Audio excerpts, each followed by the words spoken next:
Alright, next mini weapon review, we got the big SWIG roller for the chill season, and in this case we get to learn two new things about it we didn't from my personal analysis, which is that it barely sips ink, or it's very ink efficient basically, and it is lightweight.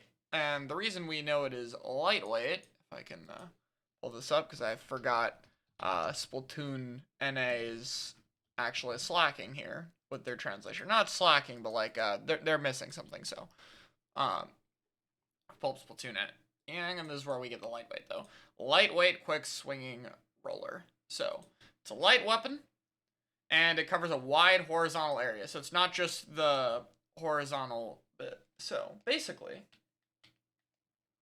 we're gonna once again try to simulate this with the roller we have right now as close comparison.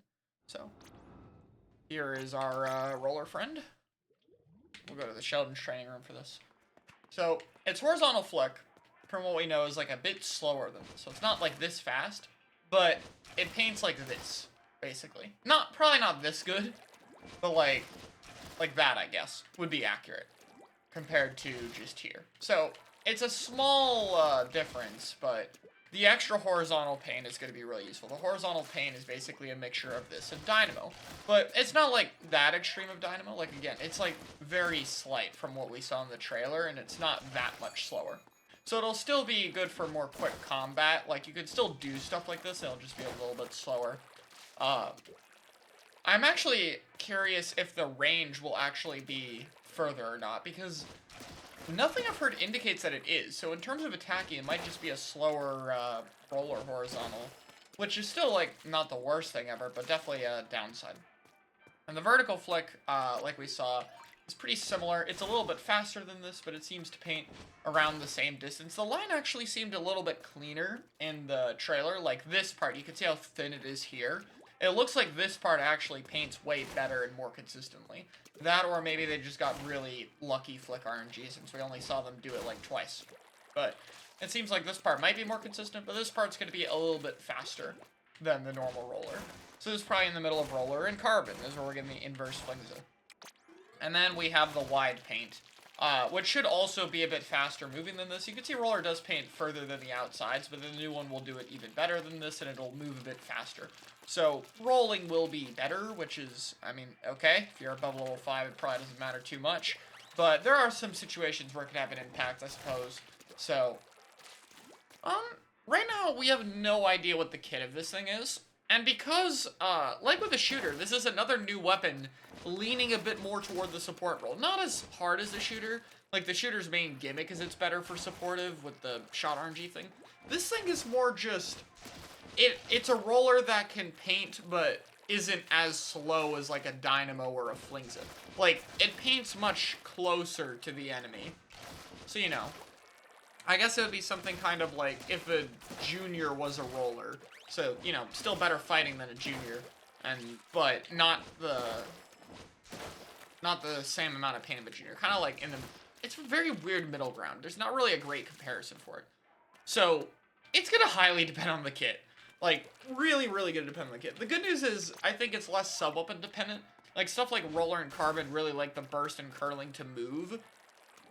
But luckily, this vertical is both fast and paints decently far. So it'll be okay at moving without a sub. But still, if it gets like a fizzy, curling, burst, even a torpedo to paint its feet, those would technically be the better things for it could get. Because anything to help roller move and poke is really important. Poking is still going to be important, by the way. Being able to affect a side of range. Because even though the horizontal flick will paint better, it's not going to paint as far as a Dynamo. So it's still going to be a bit more dependent on having tools to move the enemy. So a bomb is not as essential as other rollers, but it's still going to be a very crucial thing for it. But I think the special will be the main thing, because this thing will get a lot of its special. So if it synergizes with the weapon well and is valuable, I think that's going to matter a lot. That's probably the more important factor of this kit, is what special it's going to get, because it does have more paint and special output than other rollers. So I'm very curious what they decide to give this thing. But yeah, the carbon vertical flick will be nice, though. Or not carbon, but like close to carbon. And I think what that'll mean is if you're, you know, horizontal flick and you're painting and you get rushed, you could just turn into fighting mode. Like, that's basically what it is. It's like the opposite of Flingza, but Flings is very extreme. Like, you're either painting really far back or you're going really close to people with your horizontal. This is kind of different. Like, your painting range and your combat range are very close together on this weapon compared to Flingza. So, it's less drastic of a positioning change, and I think that's going to make it a lot more interesting. Flingza will obviously still be probably better overall because it has missiles, but this one might be able to do different things. So depending on what you want in a comp, I think this one would still be fine. Like, I don't think Flingza is going to completely outclass it. They'll probably do different things, but they are similar in terms of their design, but I think it's important to talk about that. They do actually differ, like, pretty significantly, mostly because of that effective range value. So yeah, a lot of different things to think about for this roller compared to the shooter. Like, not as much simple stuff for it. If there was a kid, I could ramble about this thing for quite a long time. So I'm very, very curious. I just really want to know what this thing's kit's gonna be.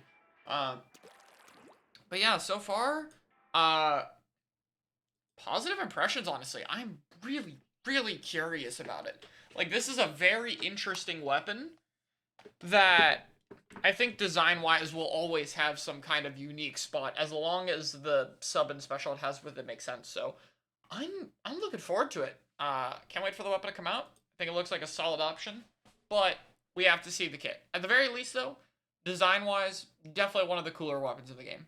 Very cool.